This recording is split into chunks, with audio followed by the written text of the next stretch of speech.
नमस्कार दोस्तों, स्वागत है आपका हिंदी नॉलेज शो में। तो दोस्तों, आप सभी लोग जानते होंगे कि मलेशिया भारत से तेजस लड़ाकू विमान खरीदने जा रहा है।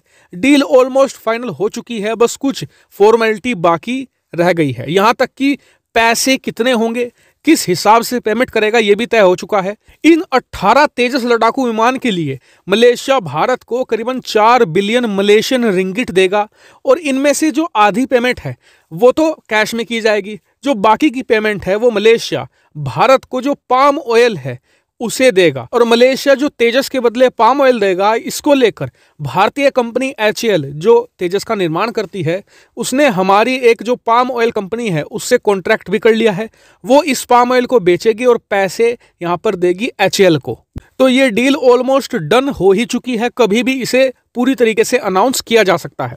लेकिन शायद बहुत ही कम लोगों को पता होगा कि भारत ने ये डील कैसे करी है, क्या क्या पापड़ बेले हैं। आप में से ज्यादातर लोग जानते ही होंगे कि अब से 1 साल पहले तक ये डील चीन पाकिस्तान के बनाए गए JF-17 को मिलने जा रही थी।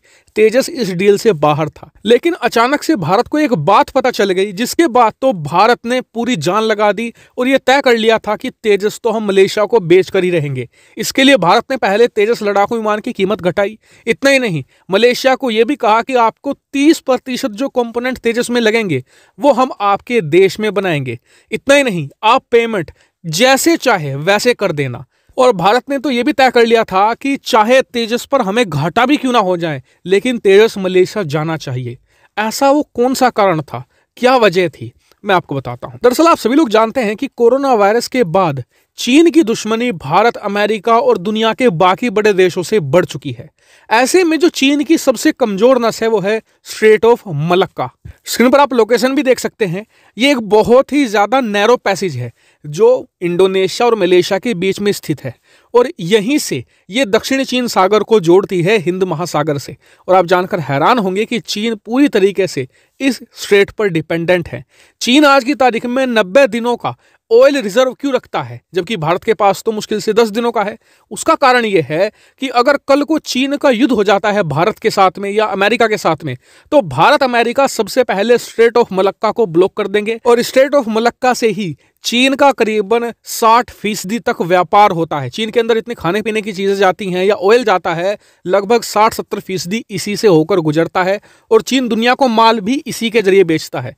तो चीन के कमर तोड़ कर रख देंगे भारत और अमेरिका। अब क्योंकि स्ट्रेट ऑफ मलक्का इतना ज्यादा कॉम्प्लिकेटेड है, इतना ज्यादा सेंसिटिव है और ये मलेशिया से होकर गुजरता है, तो 1 साल पहले मलेशिया ने सोच लिया था कि उसे अब अपनी सेना बहुत तेजी से बढ़ानी होगी, एडवांस करनी होगी और एडवांस हथियार भी खरीदने होंगे। यहां तक कि अब से 6 महीने पहले तो चीन के लड़ाकू विमान मलेशिया की एयर स्पेस में भी घुसने की कोशिश कर रहे थे। तो इसीलिए मलेशिया अब अपने आप को बहुत ही स्ट्रॉन्ग बनाना चाहता है, क्योंकि भारत अमेरिका की चीन के साथ दुश्मनी बढ़नी तय है। स्ट्रेट ऑफ मलक्का पर तनाव अपने चरम पर भी पहुंचेगा।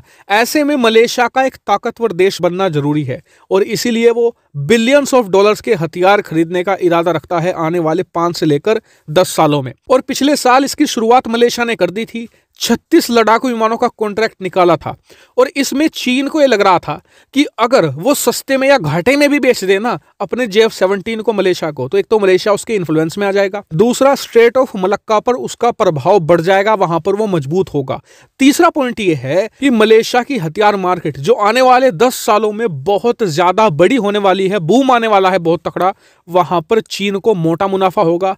चीन उस हथियार मार्केट पर कब्जा बड़ी आसानी से कर लेगा, क्योंकि आपने देखा भी होगा कि एक देश जब किसी से हथियार खरीदना शुरू करता है ना, फिर वो उसी से हथियार खरीदता रहता है, फिर वो देश नहीं बदल सकता। क्योंकि अगर आप देश बदलते हैं तो पूरा सिस्टम बदल जाता है, हर चीज हैंडलिंग पूरी बदल जाती है। उदाहरण के लिए भारत को देख लीजिए, हमने 60 सालों तक, लगभग 2010 तक अपने 90% हथियार रूस से ही खरीदे हैं। हमने देश नहीं बदला। अब आकर हम बदल रहे हैं, लेकिन अब हम खुद के हथियार ज्यादा बना रहे हैं और यही चीज भारत ने अब मलेशिया में भी अप्लाई कर दी है। तेजस विमान की डील डन हो चुकी है। अब भारत यहां पर मलेशिया के सामने ब्रह्मोस नेक्स्ट जनरेशन मिसाइल को रखने जा रहा है। खबर कुछ ऐसी आई है कि भारत मलेशिया को तेजस के साथ ही ब्रह्मोस एनजी का ऑफर देने वाला है। और आपको बता दूं कि ब्रह्मोस एनजी लगभग 3.5 मैक तक की रफ्तार पकड़ सकती है। और सबसे खास बात यह है कि एंटी शिप ऑपरेशन हो या एयर टू ग्राउंड ऑपरेशन हो, वहां पर यह बहुत ही कमाल का काम करती है। और मलेशिया भी इसे खरीदना चाहता है, क्योंकि एक तो मिसाइल बहुत जबरदस्त है, दूसरा जब वो भारत का लड़ाकू विमान ले रहे हैं तो फिर मिसाइल भी भारत की बेहतर चलेगी उसके साथ में। तो ओवरऑल भारत यहां पर मलेशिया के हथियार मार्केट में एक इकोसिस्टम बना रहा है। यानी कि पहले आपने लड़ाकू विमान लिया, फिर आप भारत की मिसाइल लीजिए, फिर भारत की अस्त्रा मिसाइल लीजिए, उसके बाद भारत का रडार सिस्टम भी आप लीजिए, भारत का डिफेंस सिस्टम भी आप लीजिए। यानी कि ओवरऑल धीरे धीरे भारत की मोनोपोली क्रिएट होनी शुरू हो चुकी है मलेशिया के अंदर। और इसीलिए आप समझ गए होंगे कि चीन और भारत सस्ते में लड़ाकू विमान क्यों बेचना चाह रहे थे मलेशिया को। एक बार लड़ाकू विमान बेच दिया, उसके बाद मिसाइल भी चाहिए होंगी, फिर मिसाइल से आप मोटा मुनाफा कमा सकते हैं, फिर आपको रडार सिस्टम भी चाहिए होगा, रडार आप महंगा बेच सकते हैं, क्योंकि उनकी मजबूरी बन जाएगी इसे लेना। तो भारत की इस बेहतरीन रणनीति पर आपका क्या व्यू पॉइंट होगा, कमेंट करके जरूर बताएगा। साथ ही वीडियो को शेयर कीजिएगा और चैनल को सब्सक्राइब करना बिल्कुल मत भूलिएगा। Thank you very much for watching video.